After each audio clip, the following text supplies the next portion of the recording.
How are you doing, guys? I hope you are doing well and getting on in your career.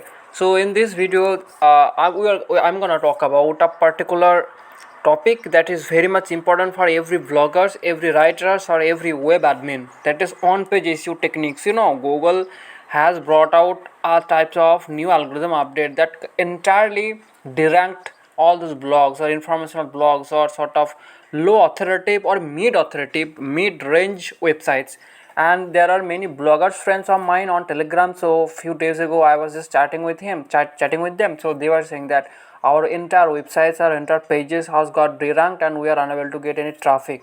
So and there are no quality traffic that are coming to our website. So we don't know what Google is doing that, but as a writer, as a blogger, or as a web admin, we have to learn on-page SEO techniques along with EEAT factor.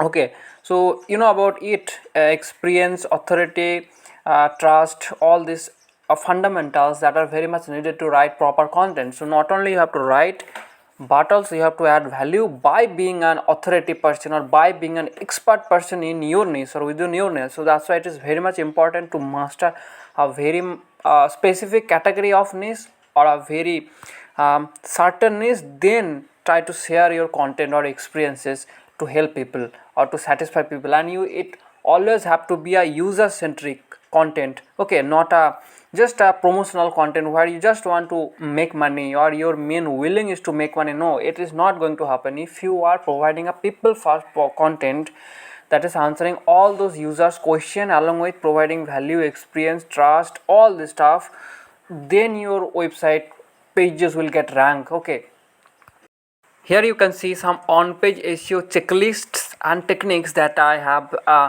wrote down or summarized on my Google Doc along with a picture. So on-page SEO is something that you can directly control in terms of your website. Like there are many things that you can directly control. That is your website's design, UX, or content. Okay, the content quality, how you are writing a proper title, then how you are optimizing your headings, then how you are writing content, adding images. You can control everything. So all these things comes under on page SEO. I mean the page under which you do things and you can control things, okay, and directly you can optimize things. So there are main techniques, or you can see elements that comes under on page SEO. First is the title tag, okay, meta description, heading, URL structure, internal linking, content quality, relevance, keyword optimization, image optimization, schema markup, sitemaps, breadcrumbs, mobile responsiveness, user experience, uh, canonical tags. I don't know about it. I do have to research about this particular element. Okay, then robots.txt, anchor text, social sharing, integration, content formatting and layout, multimedia elements, videos, infographics, all this stuff, security, local SEO elements, comments and user generated content. So all these elements comes under on page SEO, and all these things you have to be, I mean you have to follow all these techniques or elements. Otherwise these days the way Google is bringing or rolling out algorithm updates, you don't know, if you are not following those, somehow your website get deranked or you will not be able to achieve a desirable position on the Google SERP. Yeah, let's talk about those key 5 SEO techniques, on-page SEO techniques that every writer should consider or every writer should incorporate into their writing. As a blogger, as a writer, as a content writer, or as a freelance content writer, we have to learn on-page SEO. Not just by being proper content writing or being a proper writer, you cannot become a versatile writer or you cannot strive in this market, because this market is changing very quickly, especially after the arrival of AI tool. So that's why you need to master this on-page SEO technique. So in this video I'm going to talk about those 5 on-page SEO techniques that are very much important, that every writer, that every blogger and on-page blogger must understand and must utilize or implement while creating content. Okay, so first SEO, on-page SEO techniques, or this is the most important, or this is the fundamental or base of on-page SEO, that is keyword research and optimization. Okay, let's start from keyword research. Okay, so keyword research is the via by which we will connect our users.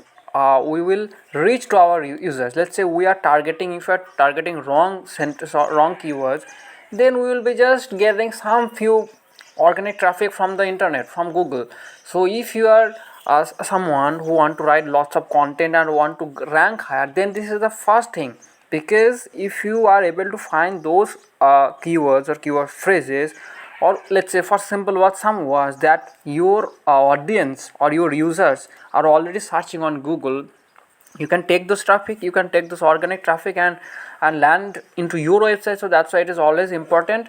So first thing first, you need to use some keyword research tool like Google Keyword Planner, ACMRAS and Ahrefs. I personally have used ACMRAS and Ahrefs in 2022 a lot, because these tools are very much accurate, though no keyword research tools are accurate in terms of providing a keywords volume and difficulty, but it provide an anticipation that is very much accurate, not so accurate but accurate. But as a blogger, when you are doing keyword research, you need to search those words or check those words manually.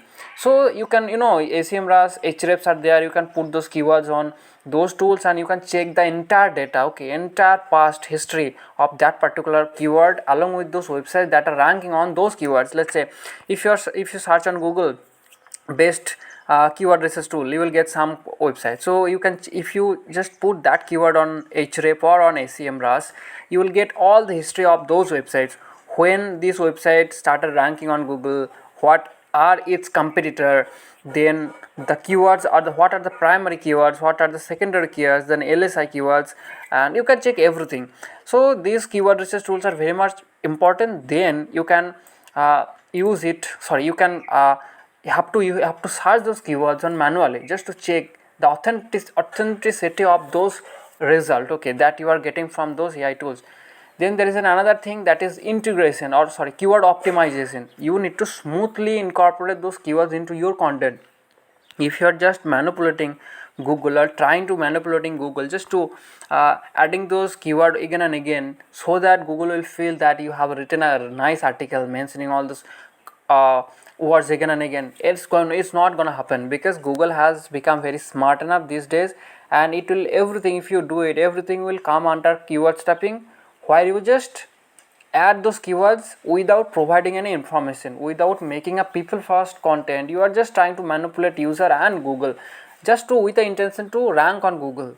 You don't have any intention to follow any EEAT guidelines, or you are not providing or adding value to your audience. You are just trying to ranking on Google. So that is why it is very much important to smoothly incorporate those words into your content by explaining those again and again.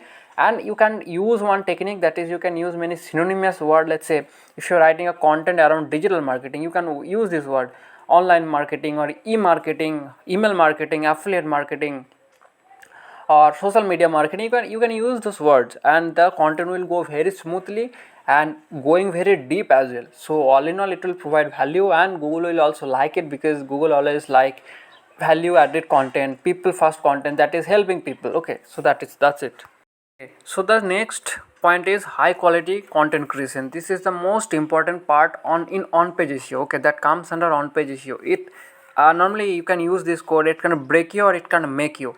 So if you are writing proper optimized content following all those EEAT guidelines or adhering to all those EEAT guidelines, it is gonna rock your, or it is gonna boost the content creation level, and you might end up with having a great position in the ACRP. So EEAT means engagement, expertise, authority and trustworthiness, EEAT.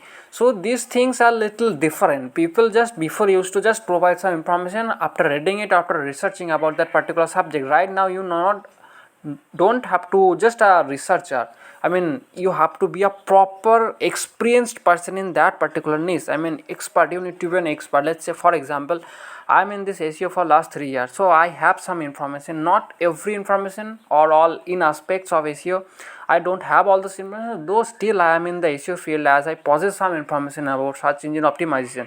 So I can readily tell that, as I have worked with many digital entrepreneurs, as a content writer, as a SEO writer, I possess some information about SEO. So based on my experience, I am sharing all these things. So you can say like that, and also you can express any thoughts, any sentence like that based on the research of Moz or Href. We are sharing this data. So what will happen after doing that? Google will increase the trustworthiness on your website. So that's why it will also push your website to rank higher on the SERP. So that is what you need to include in your content writing strategies. And some minor elements or some minor factors that you have to consider while writing, that is sentence length. Sometimes we write very complex, very sophisticated sentence that Google will not like, because when you are writing sentences it has to be very easy to read, very straightforward. If you are making sentence very complex, because there will be a big problem. Normally users or audience are come from various or across the world, so you need to make it very simple, very easy to digest, and the main focus is to provide or convince people or educate people. Not you have to show your writing skills, that you are a very professional writer, you have graduation degree or communication degree, you are MA in English literature. Not that. You have to be very easy and very straightforward in terms of providing the information. Just your focus has to be on the information, making it very easy to digest.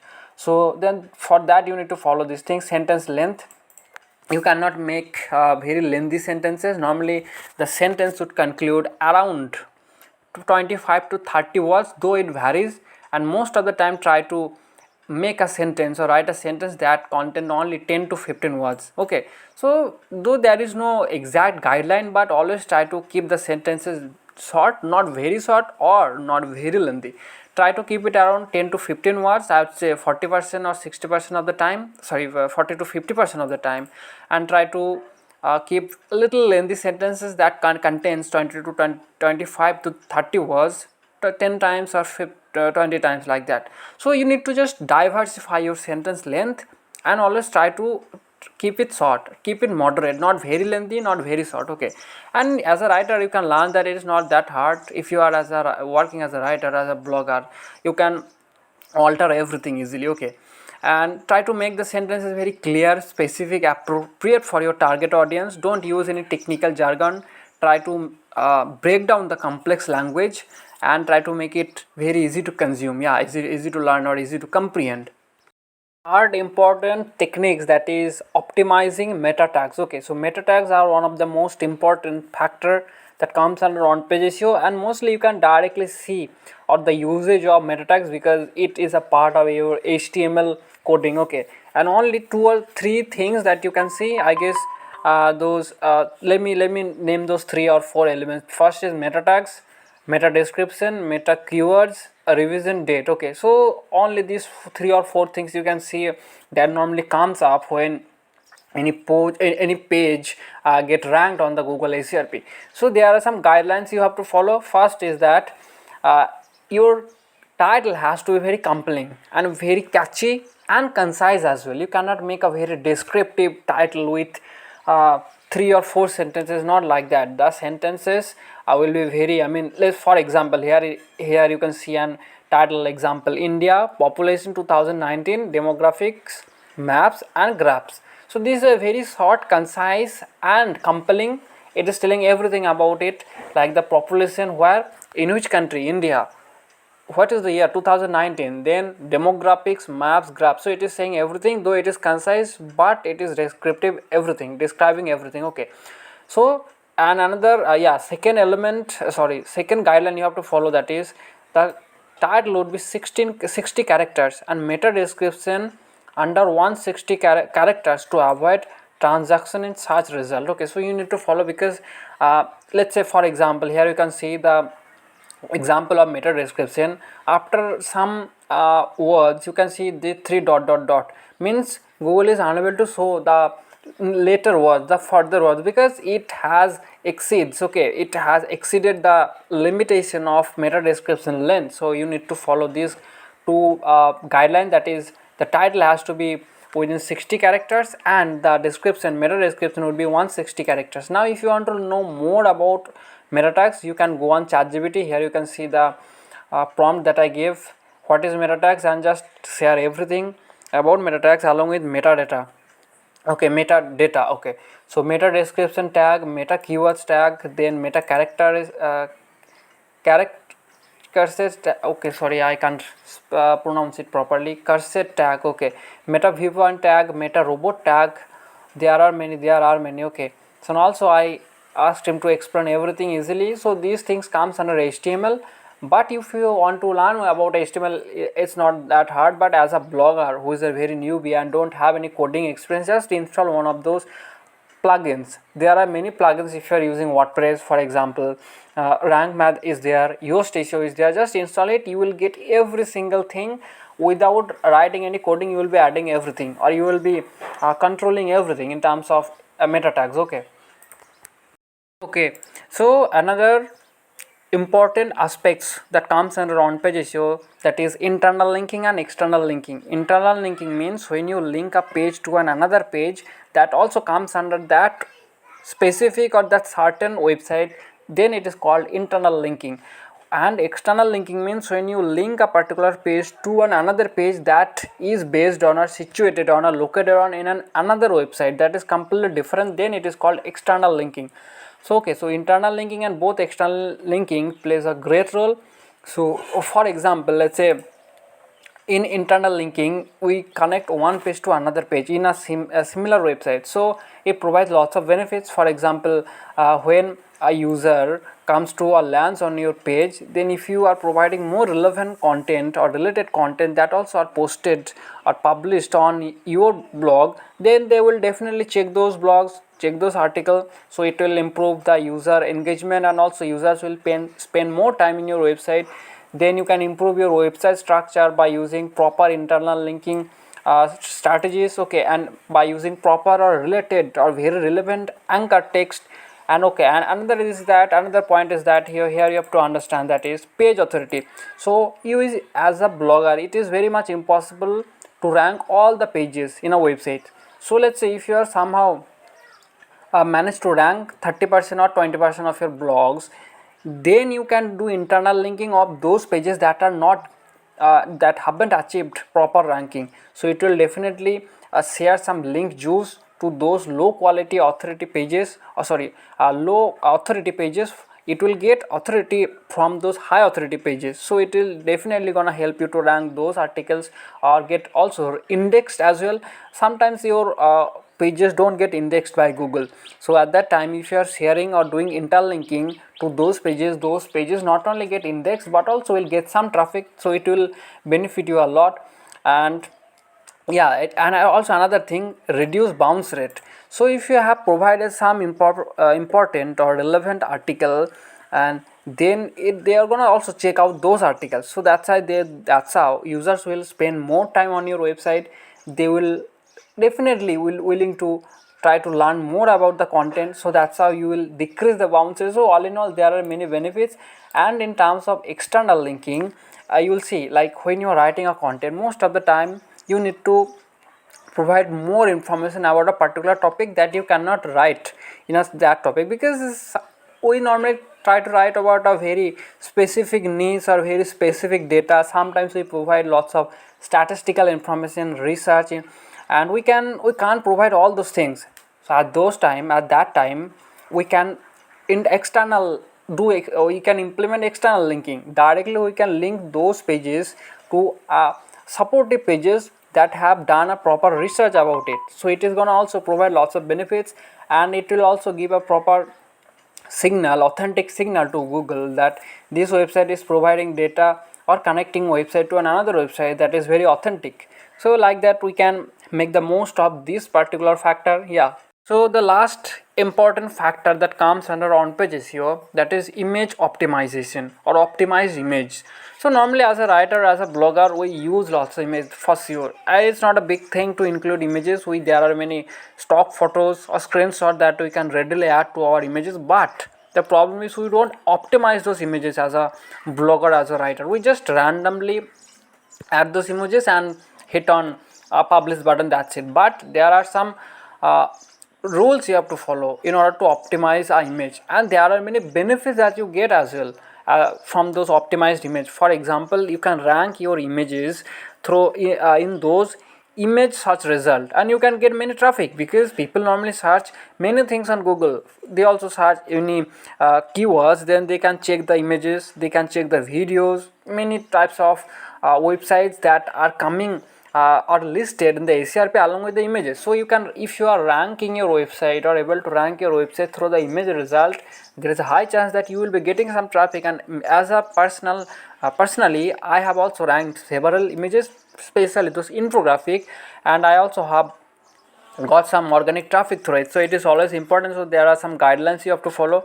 First is that you need to choose a very description file name for the image, like that social media engagement infographic.jpg. Okay, and you need to use jpg and png images and try to uh, reduce the file size through compressing it. Okay, you will get many compress tool on Google. Just go on there and compress those images in order to reduce the file size, and it will also help to reduce the load time here, and your images will load very quickly, and that's why it is always provide a SEO benefit to your site. Okay, now let's say for example, if your website is not running very quickly, or it is unable to load your web pages images quickly, users might feel that this website is slow, or the images is not getting popped up very quickly. So there might be some negative aspects of SEO.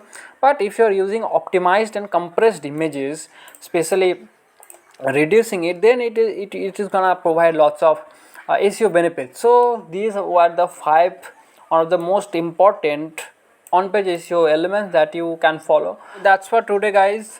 In that particular video, we have learned the 5 major key elements that comes under on-page SEO. Okay, along with some examples. So yeah, that's for today. We will come with another video where I will be sharing more detail about those on-page SEO techniques, along with examples and along with description as well. I mean descriptive description. We will share all those checklist techniques and some proven ways to rank your articles. Okay, yeah.